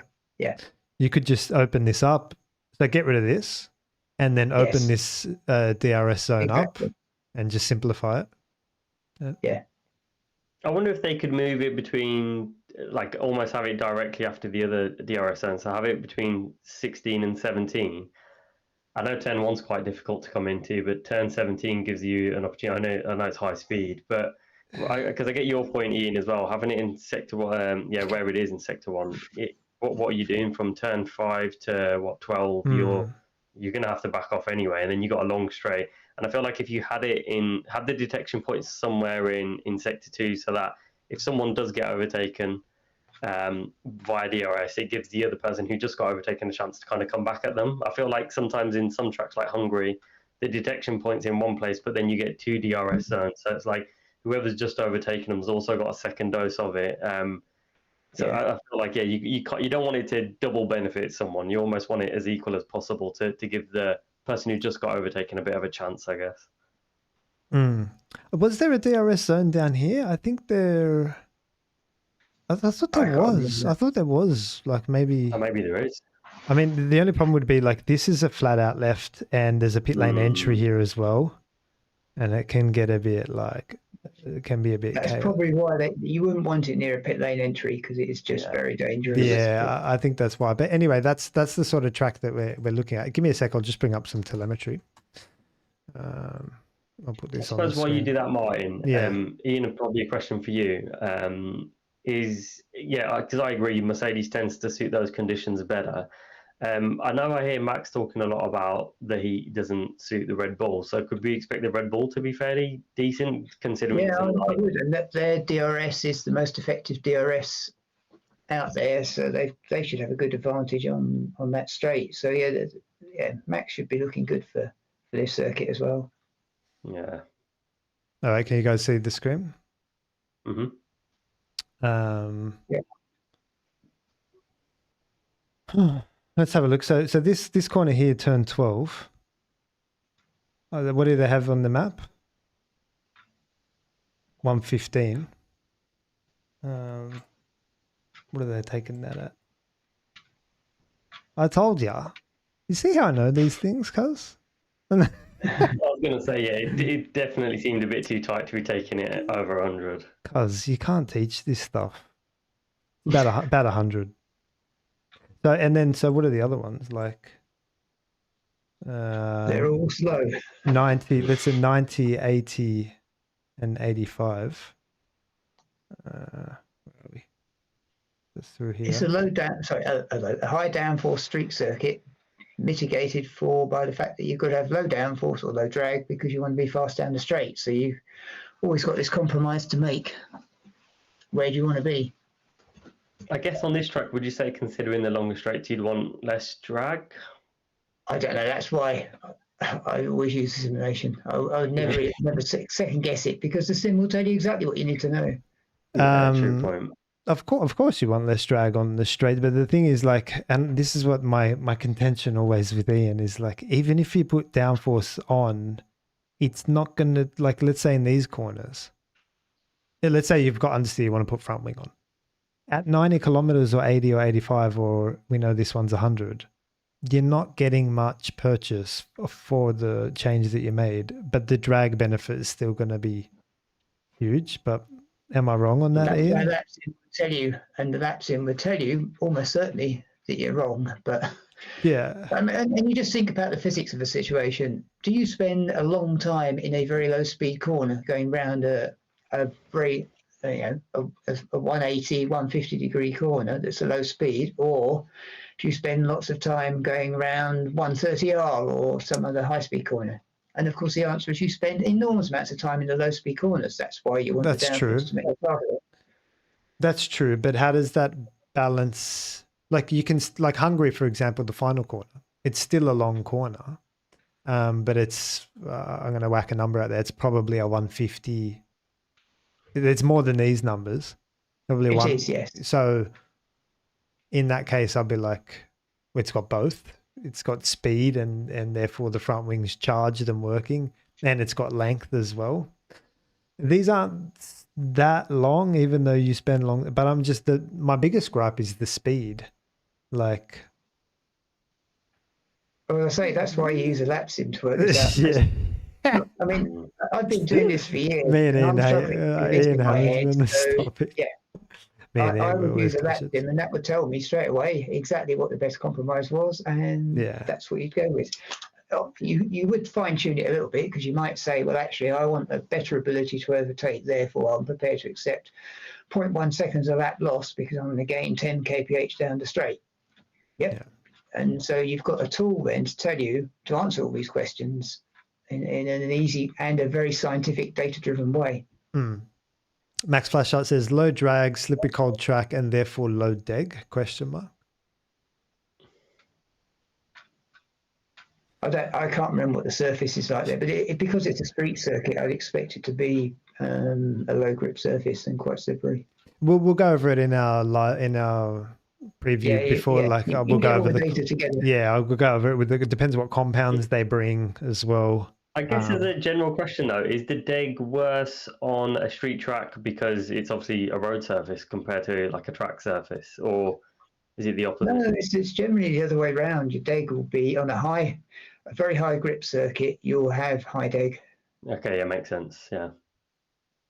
Yeah, because you're basically trading the rubber that you have. You're leaving it on the road, so like exactly. That's where your performance comes from. Yeah, I suppose to come to, I think it was the a quote you mentioned, Martin, from Lando, talking about he doesn't think, I don't know if it was exactly this, ad lib in here, but McLaren will be the best there, or the others will do better. I guess Yeah. it's a question of the others will do better, but surely we still expect the McLaren, considering the spaceship it is, to do fairly well there as well. I can't see why not. Like, what is it? What does it lack? Do you know what I mean? Like, where's it? It maybe top speed is where overall, like, it's such a good car downforce wise that it just can never be as efficient as a car that doesn't have downforce, not generating downforce. Like a bad, yeah. Therefore, is Lando downplaying the expectation beforehand, so it kind of helps him? Well, he answered this in the press conference. Someone asked him, like, why are you always so negative? Why do you come to Vegas and you're like, you don't have a chance? You're in the best car. You're in the championship lead. Of course you have a chance. And Lando was like, I'm being honest. Like, last year we didn't go well and it might not suit the characteristics of our car. And I'm just being honest. Like, I just don't think we're going to be as strong there as what we are here. I respect both. I respect the question. I respect the answer as well. And Max is saying, but doesn't sliding equal deg, or is that graining on cold tracks? Depends what you mean by these statements. So sliding in itself, you've got either thermal degradation or you've got mechanical degradation. So it depends on whether you're sliding or you're overheating the tire. And yeah, it all ends up getting a bit complicated, and that's where you then have to go to your tire expert, because this is very challenging, and the team show you that it's very challenging because they get it wrong often enough. Yeah, I guess would sliding cause an increase in temperature, therefore causing thermal deg? Only a very little bit. It can on the surface, and then you can rip the surface off, the surface layer off. So that could be cold. That would be cold sliding, and yes, that would be. You'd end up with quite a bit of deg then. But and that is why you want a lot of downforce when it's cold, and when it's hotter, you can get away with less downforce. But the reverse side of that is if you've got too much downforce on for the track, then you can end up with too much grip, and you will overheat the tires. Yeah, and then you're pulling the surface off again. Yeah, and then you've got all the complications of that because you're changing the way the energy goes into the tire, you're changing the way the tire feels from a stiffness perspective. That therefore changes how the driver drives, which therefore changes, and so on. You go around this cycle of mess of confusion, and it's getting the temperatures right is very difficult. And the last thing you want to do is complicate it by being in the wrong downforce window for that track at that time of day. This would be the challenge. Yeah, go on, Phillipe. I was going to say, Martin, from a driver's perspective, you're the best person for this. Does this track suit any other driver, maybe more particular, depending on driving styles and whatnot? That's a good question. I see it like I've got two philosophies where downforce is significantly active, and you can go after the car in those situations. You can be aggressive with your inputs. Rob's philosophy of introduce the car to what's coming next goes straight out the window. You want to hammer your brakes, you want to hammer your throttles, and you want to, obviously you can't put in big steering amounts when you're going through high speed S's or anything like that. But the brakes and throttles are certainly a lot more capability and capacity. I'm thinking now like Suzuka, Spa, like fast big tracks where the cars are capable. This one is the opposite. You saw the speeds and downforce kind of, it takes a back seat, and you get more mechanical grip. Again, Ian will disagree with me here, but downforce doesn't take over the car in the same way that it does through Pouon or Cops or Maggots or Beckett's or so on. And so it becomes more, you got to be progressive with your driving. You can't, there's no capability for you to smash brakes, and you can't come out of this corner at turn 9 and stand on the throttle because the rear wing's not doing much at that speed yet. Whereas you can come through a set of S's, and as you come onto the exit and the hanger straight in Silverstone, you exit that set of S's at like 200, you can just nail the throttle straight away as soon as you come out of there, because you got the downforce working. So you need to be progressive with your braking inputs into such corners, progressive with your throttle inputs out of such corners, And even towards the end of the straight, like even though they come down here and they're doing 300, I still think there's limited braking capacity as well, just because it's cold, it's slippery, the tires, the front wing, and so on. I just still feel like it's like Baku in a way. Down the end of that straight, you still want to be just introducing the car to the brake pedal as opposed to just hammering the brake pedal. So I say all that to say it's a little bit like Mexico and Baku. So, I mean, Lando did well in Mexico. Oscar was hammered in Mexico, but then Oscar's won Baku before. It's not like he can't do it, but then Oscar never goes well at Mexico for some reason as well. I can't explain the differences between Mexico and Baku from a driver's point of view, like from why Oscar would struggle in Mexico and be okay at Baku, for example. I guess, is there a reason why the Red Bull wasn't so tuned up in Mexico as well? Like, how come the Red Bull didn't go so well in Mexico? Ian maybe can shed more light. I'm not sure if altitude also plays. This is a factor that Esteban Gutierrez spoke about. And it was like everyone looks at altitude from the car perspective, from the chassis perspective, but not necessarily the engine perspective as well. And so maybe because both Ferraris were up there and Haas started coming up there as well. So it was a bit, it was a bit curious. But maybe Ian can help on that and why Oscar might struggle in Mexico so much. I don't know about Oscar in Mexico, but for Brazil, the Red Bull was very quick. I mean, I thought it was quick too, yeah. Slower, but only very slightly slower than the McLaren. Yeah, it had a strong race. I mean in Mexico. In Mexico. Yeah, Mexico, yeah. They had a strong race in Mexico. They did, yeah. It just, or was it qualifying? Yeah, he got out qualified by Ferraris and stuff. Yeah. I suppose with Mexico, it's slightly different as well because turn one is, I don't know if it's the longest, but it's a long distance to turn one, isn't it, from the start line? So like it almost begs the question of, do you really want to be pole, I guess, or P3, P4? Is that better off? I mean, generally, when you've got a circuit, I'm trying to think. You go on. I'll get my point correctly, the correct way round. Yeah, no, I guess going towards. I'm just thinking ahead for Vegas. I guess. So we're expecting George, maybe Kimi, if he's obviously continues on the form he's on. We can probably expect the Red Bull to do decent. So Max will be up there, but obviously the McLarens, I guess the question Ferrari, are they, or any of the other kind of midfield teams like Sauber or the Haas have been doing, Ollie Behrman's been driving out of his skin recently as well. Could this suit them? Don't know, but the point I was going to make is that if you look across, I mean, last year, this year, actually, so all the years of this regulation, what you'll see is that the car that is fast in qualifying doesn't mean they will be particularly fast in the race. They might be, but it doesn't mean that they are, because the car is set up very specifically in a way that has worked very well for qualifying, and that setup may be just too much for the car in the race trim, whereas somebody slightly slower in qualifying may be faster in the race, and that will have probably a bigger effect. Then you've got the fact that the drivers, if you look at the drivers across the last 3 seasons, years ago you'd see the drivers generally would stack up quite close together, but nowadays we don't see that, A, because the grids are close, and B, because the tyres and the cars are just more difficult to drive and to get the performance out of them. So you'll see one day Franco Colapinto can out-qualify Gasly, and then the next week he's absolutely nowhere. And the same with Bortoleto. He had a very good period where he was out-qualifying Hulkenberg for not doing so, and now it's reversing the other way around. So it's very variable for the drivers. Franco will break the street circuit rule.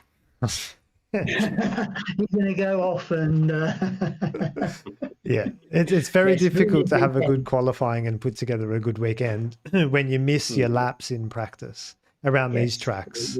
Got to have that. Yeah, you got to have your laps in. So anything else you guys wanted to add before we wrap up? We haven't got too many questions in the chat. Is there anything else you guys wanted to add before we wrap up? Yeah, no, nothing from my side either. Just looking forward to hopefully a good end to the season and a few more exciting moments. So hopefully it's not just a walkthrough for Lando, and probably doesn't want to hear that, but just to make it exciting from a viewership point of view, it'd be good if we could get a few tight races in qualifying's coming up. Yeah, beautiful. Let's try to come together maybe just maybe before the final race or just after the championship to reflect on a few things as well. Thanks, guys, for coming in the chat. Thanks, guys, obviously, for coming and joining me in the podcast. That's been Ian and Phillipe. I've been Martin, and I'll see you guys for the live stream before the Las Vegas Grand Prix. Thanks for coming. I'll see you guys there. Yeah. Goodbye, everybody.